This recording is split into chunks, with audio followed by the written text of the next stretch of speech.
Hello मेरे प्यारे दोस्तों, आपका हार्दिक स्वागत है हमारे यूट्यूब चैनल पर। आज हम लेके आए हैं 18 जनवरी 2024 के करंट अफेयर्स क्वेश्चंस, जो बड़े ही शानदार और बड़े ही महत्वपूर्ण क्वेश्चन है, आने वाले एग्जाम्स के अंदर पूछे जाएंगे।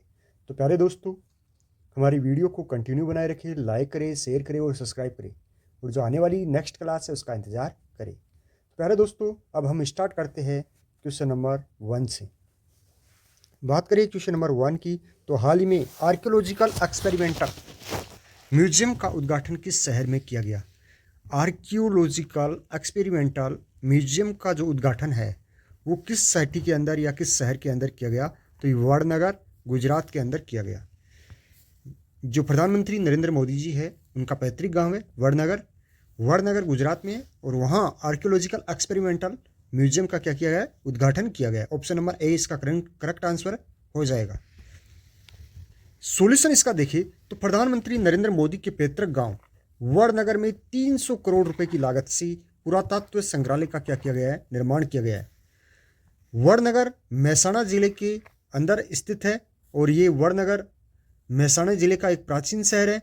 इस देश में बनाए जा रहे बौद्ध सर्किट में इसको जोड़ दिया जाएगा, यानी भारत के अंदर बौद्ध सर्किट जो बनाया जा रहा है उसके अंदर वडनगर को जोड़ा जाएगा।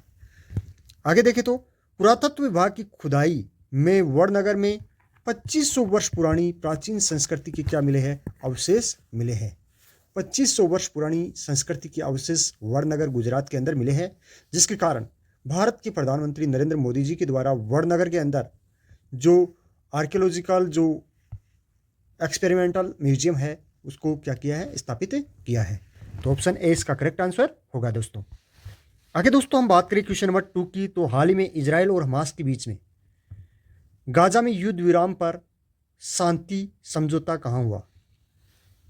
यानी शांति समझौता किसके बीच में हुआ है? हमास और इजराइल के बीच में हुआ है। कहाँ शांति चाह रहे हैं? गाजा के अंदर, गाजा पट्टी के अंदर। तो ये शांति समझौता हुआ है दोहा, जो कतर की राजधानी है। दोहा कतर की जो राजधानी है, यहाँ ये समझौता हुआ है, और कतर के प्रयासों से ये समझौता हुआ है, जो यानी गाजा में युद्ध विराम को लेकर हुआ है इजराइल और हमास के बीच में। इसका सॉल्यूशन हम देखें तो शांति समझौते की घोषणा कतर की जो प्रधानमंत्री है शेख मोहम्मद बिन अब्दुल रहमान बिन जसीम अल थानी ने 15 जनवरी को दोहा में इजराइल और हमास के बीच बैठक के बाद घोषणा की। इजरायली सरकार की मंजूरी के बाद युद्ध विराम 19 जनवरी 2025 से लागू होगा, और ये भी अलग अलग चरणों के अंदर इसको लागू किया जाएगा। तो दोस्तों, गाजा को लेकर जो हमास है और इजराइल है उसके बीच में जो शांति समझौता है वो हो गया है। कहाँ हुआ? दोहा, कतर के अंदर हुआ है। कब हुआ? 15 जनवरी को हुआ है। किसके प्रयासों से हुआ है? जो कतर के प्रधानमंत्री है शेख मोहम्मद बिन अब्दुल रहमान बिन जसीम अल थानी, उनके नेतृत्व में हुआ है। और ये कब से लागू होगा? ये 19 जनवरी 2025 से लागू होगा। आगे हम बात करें क्वेश्चन नंबर 3 की, तो QS world future skill index के तहत फ्यूचर ऑफ वर्क्स कैटेगरी में भारत की रैंक क्या है? तो भारत की rank future of works category के अंदर सेकंड रैंक है। ऑप्शन नंबर ए का इसका करेक्ट आंसर होगा। QS world future skill index 4 category जारी करता है। कितनी कैटेगरी जारी करता है? 4। उनमें से एक है फ्यूचर ऑफ वर्कर्स। इस कैटेगरी के अंदर इंडिया का सेकंड पोजीशन है। कौन सी पोजीशन है? सेकंड पोजीशन है। देखिए दोस्तों, इसका solution, QS world future skill index की 4 पैमानों वाली रैंकिंग में भारत कुल मिलाकर 25वें पायदान पर है। अगर चारों जो पायदान है या चारों पैमाने हैं उनको कुल चारों को मिलाए तो इंडिया की रैंकिंग होती है 25वीं रैंकिंग। लेकिन इसके जो चारों पैमाने हैं उसमें जैसे पहला है फ्यूचर ऑफ वर्क्स, उसके अंदर दूसरा स्थान। एकेडमिक रेडीनेस है, उसमें इसका 26वां स्थान। स्किल फिट में 37वां स्थान, और आर्थिक चेंजेज या इकोनॉमिक चेंजेज में 40वां स्थान भारत ने प्राप्त किया है। और ऑल ओवर भारत की रैंकिंग क्या है? 25वीं रैंकिंग है। और फ्यूचर ऑफ वर्क की रैंकिंग क्या कौन सी है? सेकंड रैंकिंग है। तो इसका ऑप्शन करेक्ट आंसर ए हो जाएगा दोस्तों। फ्यूचर ऑफ वर्क कैटेगरी के अंदर इंडिया की रैंक सेकंड है। आगे हम दोस्तों बात करें क्वेश्चन नंबर 4 की, तो इंडीशिप सेमीकंडक्टर लिमिटेड एक कंपनी है, इंडीचिप सेमीकंडक्टर्स लिमिटेड, भारत की पहली निजी सेमीकंडक्टर विनिर्माण सुविधा कहाँ प्रारंभ करेगा? प्रारंभ करने वाला है इंडीचिप सेमीकंडक्टर्स लिमिटेड, और भारत के अंदर अपनी पहली निजी सेमीकंडक्टर विनिर्माण सुविधा कहाँ प्रारंभ करेगा? तो ये आंध्र प्रदेश, अमरावती, जो आंध्र प्रदेश के अंदर स्थित है अमरावती, वहाँ स्थापित करेगा। सॉल्यूशन इसका देखें तो अमरावती में स्थित इंडिया चिप या इंडीचिप सेमीकंडक्टर लिमिटेड और जापान की युतोवा माइक्रो टेक्नोलॉजी भारत की पहली निजी सेमीकंडक्टर विनिर्माण सुविधा स्थापित करने के लिए आंध्र प्रदेश में 14,000 करोड़ रुपए का क्या कर रहा है? निवेश कर रहा है। यानी दो कंपनियां मिलेगी, एक तो इंडिया की है इंडीचिप सेमीकंडक्टर्स लिमिटेड और दूसरी जापान की येताओ माइक्रो टेक्नोलॉजी। ये दोनों मिलकर आंध्र प्रदेश की अमरावती के अंदर 1400 करोड़ रुपए इन्वेस्ट करने वाले हैं। इंडिया सेमीकंडक्टर मिशन के तहत इंडीचिप सेमीकंडक्टर्स लिमिटेड की सेमीकंडक्टर इकाई गुजरात के साणंद में भी स्थापित की जाएगी। यानी इंडिया सेमीकंडक्टर जो मिशन है उसके तहत इंडीचिप सेमीकंडक्टर लिमिटेड की सेमीकंडक्टर इकाई गुजरात के साणंद में भी स्थापित की जाएगी। तो जो इनके द्वारा इंडीचिप के द्वारा जो पहली निजी कंपनी जो स्थापित की जा रही है सेमीकंडक्टर विनिर्माण सुविधा प्रारंभ करेगा, कहाँ करेगा? आंध्र प्रदेश के अंदर अमरावती स्थान पर। दोस्तों आगे बात करें क्वेश्चन नंबर 5 की, तो हाल ही में अफ्रीकी नेताओं द्वारा अपनाया गया कंपाला जो घोषणा प्रपत्र है, कंपाला घोषणा प्रपत्र का संबंध किससे है? तो कंपाला घोषणा पत्र का संबंध जलवायु अनुकूल कृषि से है। इसका ऑप्शन बी करेक्ट आंसर हो जाएगा। दोस्तों ये आईएएस और आरएस की एग्जाम में 100% है, आज आप गांठ मान लो 100% ये आ जाएगा।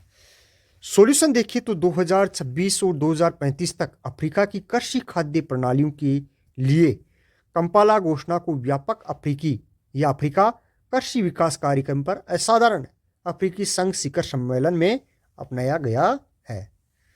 नया जो घोषणा पत्र है यानी कंपाला जो घोषणा पत्र है वो मालाबो घोषणा पत्र का स्थान लेगा।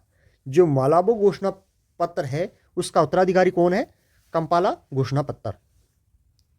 शिखर सम्मेलन के दौरान अफ्रीकी नेताओं ने 10 वर्षीय जो अफ्रीका कृषि विकास कार्यक्रम है उस कार्य योजना 2026 से 2035 इसकी रहेगी, उसका समर्थन उसने किया है, जिसमें पूरे अफ्रीका में कृषि बदलावों के लिए एक विस्तृत रोड मैप की रूपरेखा तैयार की गई है।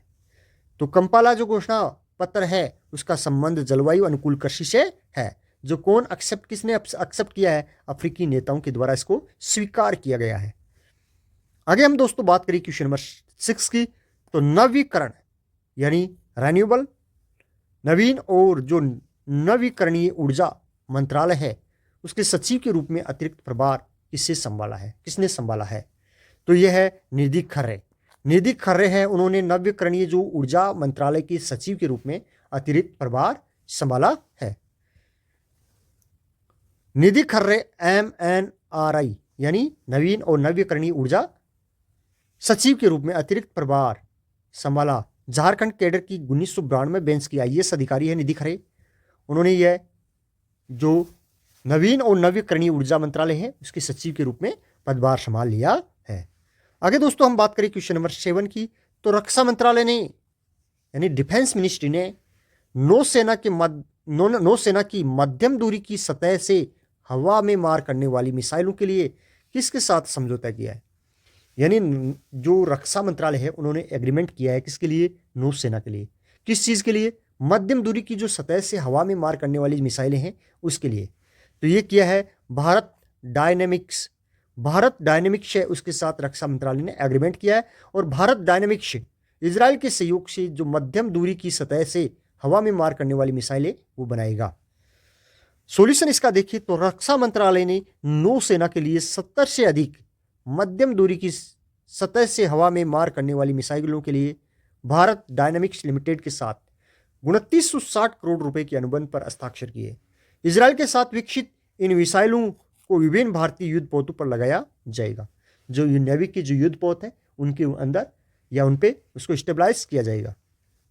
दोस्तों आगे बात करें क्वेश्चन नंबर 8 की, तो राष्ट्रपति द्रौपदी मुर्मू किस देश के साथ राजनयिक संबंधों की 60 वर्ष पूर्ण होने पर स्मारक लोगो का अनावरण किया? तो ये सिंगापुर और भारत की जो राजनयिक संबंध है वो 60 वर्ष कंप्लीट होने के उपलक्ष्य में द्रौपदी मुर्मू, भारत की जो राष्ट्रपति है, उन्होंने स्मारक लोगो क्या किया है, उसका अनावरण किया है। सॉल्यूशन इसका देखिए तो भारत और सिंगापुर ने अपने राजनयिक संबंधों की 60वीं वर्षगांठ मनाने के लिए राष्ट्रपति मुर्मू जी या द्रौपदी मुर्मू और सिंगापुर की जो राष्ट्रपति है थर्मन जी, उन्होंने विशेष स्मारक लोगों का अनावरण किया है। राष्ट्रपति थर्मन संगमुंगरत्नम ने या थर्मन संगमुंगरत्नम से 16 जनवरी 2025 को भारत के प्रधानमंत्री मोदी जी ने मुलाकात की और दोनों नेताओं के बीच में सेमीकंडक्टर को लेकर, डिजिटलीकरण को लेकर और स्किल कनेक्टिविटी को लेकर कई अहम मुद्दों के ऊपर क्या हुआ है, एग्रीमेंट हुआ है या सहमति बनी है।